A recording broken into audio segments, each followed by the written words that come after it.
Hi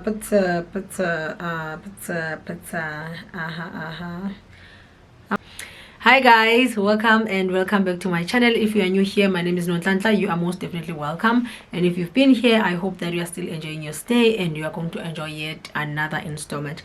You guys, I am coming here with a different video. I am forcing, I don't have my artificial lights, my softbox lights stopped working.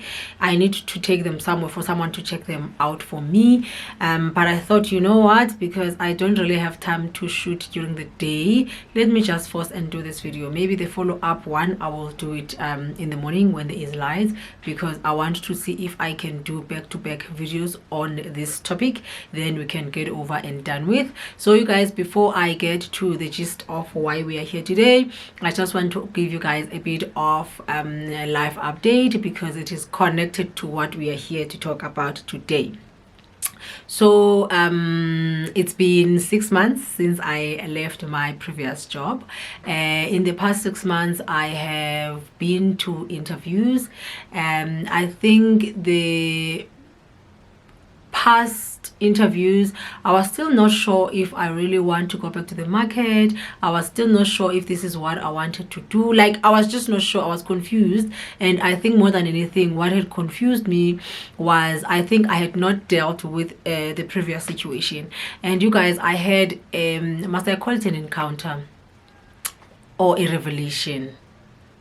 Oh, I don't know how to call it, but there was a day I was chatting to someone about my work situation. She was asking how is it, and she was asking if it's true that I left my job, because she's been seeing a lot of my videos but she has not had time to watch them. So when we were talking with her, something clicked in my head and I was reminded back, and I think my perspective changed from that day. So what had happened was that when I received a job offer for the job that I left, I was in a good space with my previous employer, right? I mean, guys, we all know there is no perfect workplace, right? There is no perfect workplace. There will always be something, but I was okay with working there. I was not happy with my salary. I was not happy with the distance because I traveled a lot, and that affected my kids a lot because I would always fetch them late and aftercare. But anyway, I was happy. My boss, I was happy. Like, I was happy, right? I had my own challenges and things that I didn't like, but I was okay. I could survive, and I also felt like it wasn't time yet. So when I got the job offer, so let's go back a bit. When I applied, it was six months before I actually got the job, the job interview. So when I applied, things were really tough financially, so I needed a break and I wanted to work close home, and and at that time when I was praying, God had said to me I must wait for about at least 6 months, and I didn't really get the clarity in terms of why 6 months, and I didn't bother myself, but I really felt like I had to wait that 6 months as I had heard, right?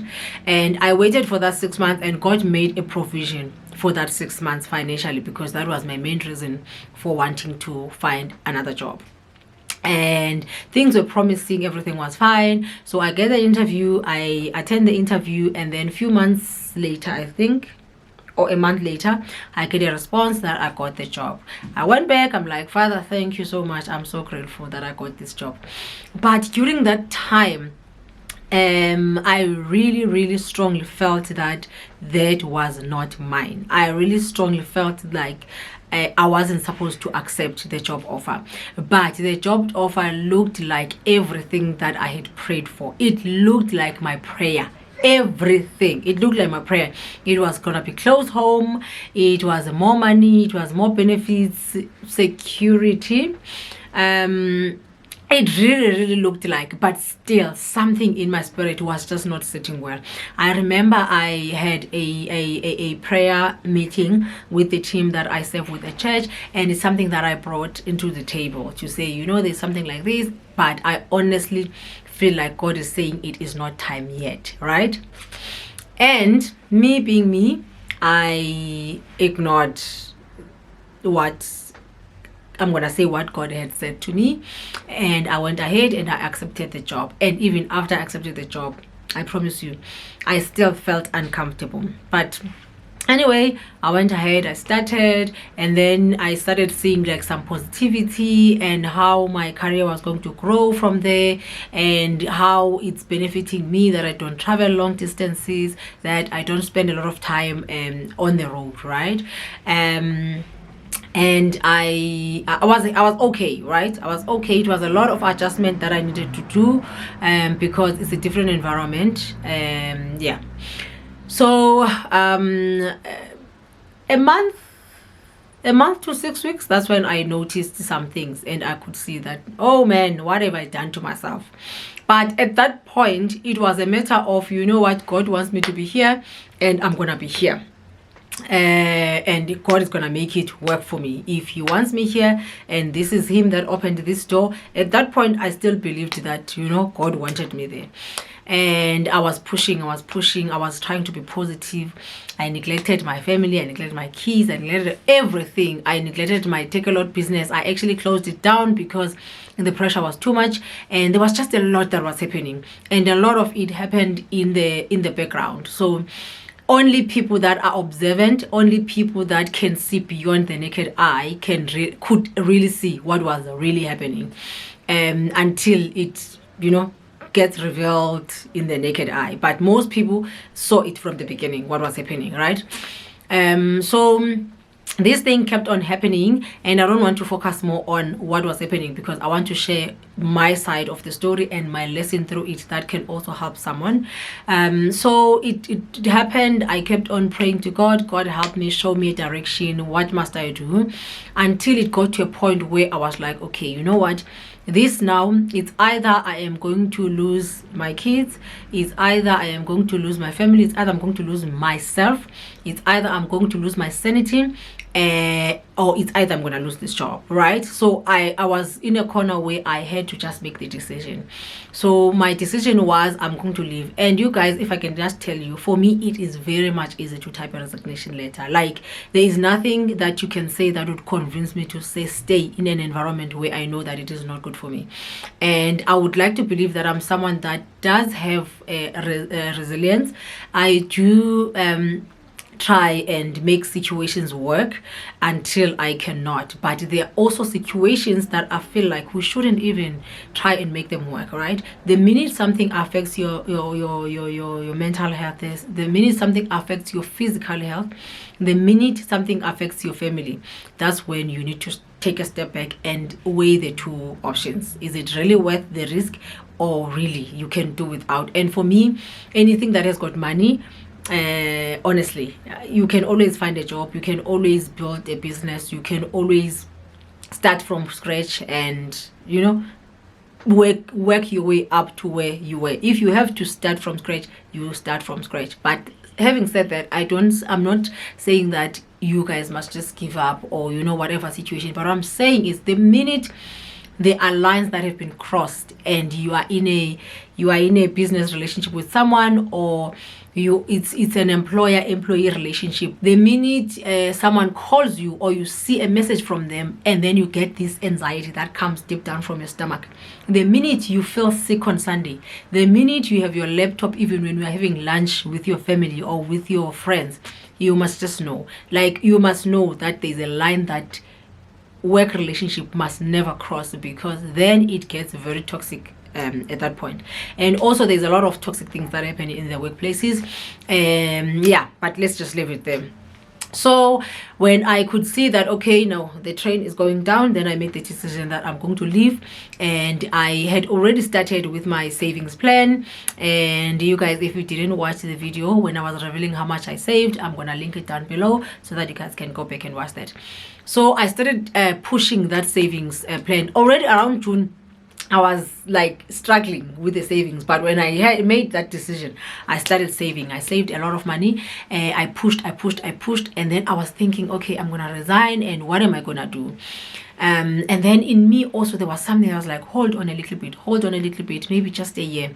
But it got to a point where I was like, you know, when there is a mission to destroy you, And once people have decided, made a decision about you, there is nothing that you can say, there is nothing that you can do, because the minute someone makes a decision about you without consulting with you, without hearing your side of the story, you must know that you are done. There is nothing that you'll ever do or say that will change their minds about you, because they have cut you off. They have erased you.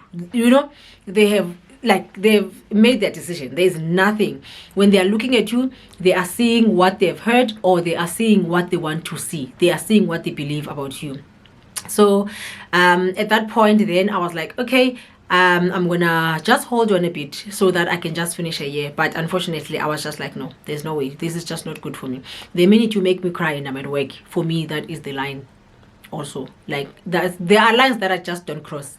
The minute you make me cry, the minute you cause me so much anxiety that when I see your missed call, then I want to go commit suicide. No, I was just like, no. The way you speak to me, the way you treat me, the way you make me feel, those things for me, they are very much important. So I was just like, you know what, I'm done here. So at that point, then I decided that I need to build another business. I had to make a plan for something that I was gonna do if not even if, when I leave. So what I thought of, that was like very, very, very quick. So I thought of, you know what, maybe it's time for me to try Uber Eats, because already my take-a-lot business was going down because I didn't have time to do it, and we had lost a huge shipment, and that really affected the business because we were out of stock. I was out of money because I had used all the money to get the stock, but that's another topic for another day. So then I was like, okay, so my only option now, the only idea that was in my head at that point, because I was looking for a business that I'm gonna do that is guaranteed to give me money back, and that I didn't need to have a capital for me to start, because obviously I wasn't in a position to be taking out money to start a business that might work, that might not work. So at that point, the only option that I had was Uber. So I was thinking, okay, Uber rides, I'm scared of people, and I don't think I would be comfortable just from the word go to start that. And then I was thinking of Uber Eats, and I didn't even know how Uber Eats work. I was thinking about getting myself some bikes. I was thinking of renting those bikes out, but also bikes, I needed to buy the bikes, and it was risky because someone else was going to be riding the bikes, and I would make minimum from what they are making. So then I joined Uber Eats, which is now the second part of this video. So I joined Uber Eats when I was serving my notice. I think I started I'm not sure. If I find the date, I will put it on the screen. I started somewhere in September when I was serving my notice, and then guys, I could see that okay, here there is some money. Obviously the money is not close to what I was earning. I'm not even gonna hide that from you guys, but it was something. So what I was already fighting for was for me to have, at least if I could have car installment, if I could have insurance, if I could have petrol to go drop the kids off at school, I would be okay. The other stuff I am going to see after that. So I started Uber, and I would do it weekends, do it after hours, you know, try and see if it makes sense, and also understand what happens. So I started Uber Eats, and when I then stopped, I finished my notice period, then I did it full time. And you guys, it was September when I was doing it full time, and then October I was doing part-time, full time, part-time September, full-time from October. So October, November, already those months were like busy, because remember it was Black Friday. After Black Friday, people were receiving their bonuses already. Then it was December, you know, business was flowing. I was making enough money, and I was taking that money, saving it. I wasn't using it at all. I was saving it, and in November I was I got scammed 10,000 rand, and it took me back. But I was like, you know what, I am not going to give up. I pushed on, I recovered, and everything was good.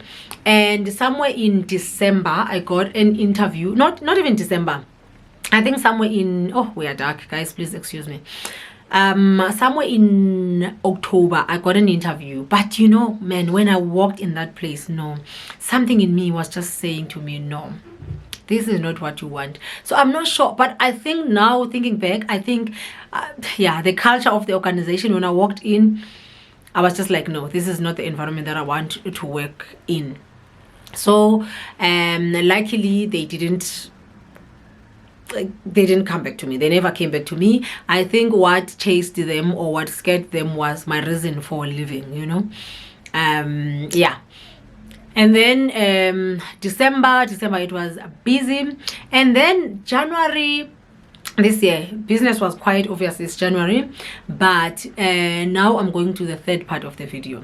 So January came, and then I remembered when I was talking to someone, like I said earlier on, I was talking to someone and they were asking me if I have left, and that person confirmed exactly, and our conversation is what I needed, because that's what gave me comfort, that's what gave me clarity for me to be able to move on. That's when I was like, okay, I think now I know what I want. You know, when you are asking God for something but you are also not sure of your prayer. I was in that state until that conversation. So I remembered how I felt. I remembered how I heard that it was not time for me to move to that job. And you know, I also found peace in knowing that I made a mistake. I admitted that I made a mistake for accepting that job. I'm the one that was disobedient to what God was telling me at the time, and I'm the one that only listened and believed what I saw more than what God was telling me at that point. So the minute I realized that I made a mistake, that's when I changed my prayer. So my prayer now was like, okay, Father, please forgive me. I am sorry for not listening. Now I know why I'm in this situation, because I did not listen. But now that I'm here, and I know that you know, and I know that you knew that this was going to be the journey ahead of me, had I taken the decision, and I just want you to lead me. I'm coming back to you.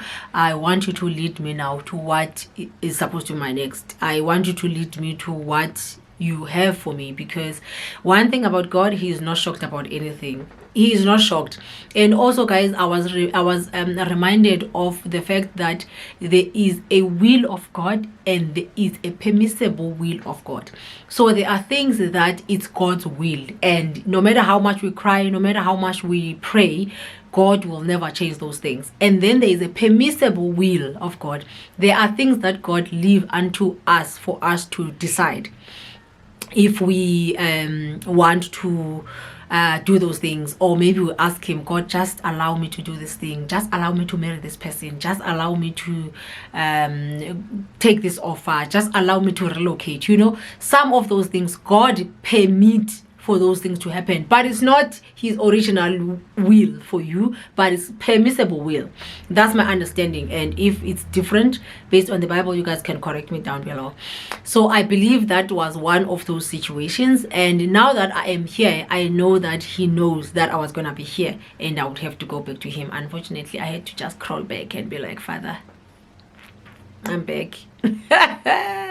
So after that, then I felt like, okay, now I know where things went wrong, because I was thinking about a lot of things. I was like, no, maybe this working thing, it's just not for me. Maybe I really need to push the Uber Eats business. Maybe it's time for me to focus on other businesses that I've always wanted to open. I wanted to run, but I couldn't run them because I didn't have enough time. And after that, then also I got another interview, random call from an agency that was saying they saw my profile and they would be interested in this, and I really felt like that was a huge role for me. But I was like, you know, obviously if they saw my documents, they saw my experience, they might have seen something that made them believe that I could be a fit for the job, right? And I went for the interview. According to me, the interview went well, but you know, I haven't had any feedback, and I'm okay. Like, I'm okay at this point. I am just like, I surrender. If it happens, it happens. If it doesn't happen, it doesn't happen. But the reason I was bringing all these points to you guys was that for me to be able to move forward, for me to to have some sort of direction, I needed to reflect. I needed to go back, and I needed that reminder, which I believe the Holy Spirit helped me to remember, that that is actually what happened for me to end up in this situation. And when I got that, that's when I received so much peace. In knowing, because I had a lot of questions. God, why? God, why me? How can you allow it? You know, I've moved up to this far in my career. Now I have to go down. I don't know what's going to happen next. Do I really have to go back to the market, or must I just continue? This is what you have called me for. And also, I don't want to lie, I'm enjoying being home. I'm enjoying owning my time. I'm enjoying the freedom that I have. But financially, sometimes it doesn't make sense. Security wise, my dreams and all those types of things, it doesn't really make sense. So, you know, but I know with God can do anything. He can do anything. Tomorrow I can literally wake up and Uber is making double of what I'm making, or Uber is making triple of what I'm making, or there's another job opportunity, another business opportunity that is making more money. But what I'm saying is, now I am at a place that is more peaceful. I'm at a place where I feel like it's more clear. Now I understand, because I had to admit that I was wrong. I had to go back and repent and ask for forgiveness, because I'm the one who put myself in the situation that I am in. But you guys, I wanted to just also close with saying that if you've got a car, if you have a motorbike, if you have a scooter, that's how they call them, the delivery ones, Uber Eats is a business that you can try. You need nothing other than just transport and your driver's license and clear criminal record. And if you guys are interested in more videos like this, especially the ones that are focusing on Uber Eats as a business, then please do let me know down below. And if you've got any questions, you can leave them at the description, at the comment section. I will be sure to respond to them. But I do have another video that I have planned out for you guys that I'm gonna do, that will be giving you guys more information on how to register, how to join. And I know you guys are also interested in terms of how much can you really make. I'm going to definitely do that. And also I have another person that is also delivering with Mr. D, which is Undertake a Lot, that will also be sitting with me, just to give you guys also information on the Mr. D side. How is it different? How does it work? Any benefits? Is it any different from joining Uber? Can you do both? All that type of good stuff we'll be discussing in that video. I really hope that this video was helpful. I really hope that this video is going to resonate, even if it's one person. Yeah, let me just end it here before I waste time. Thank you so much if you managed to watch up to this far. I will see you guys on my next video. Bye now.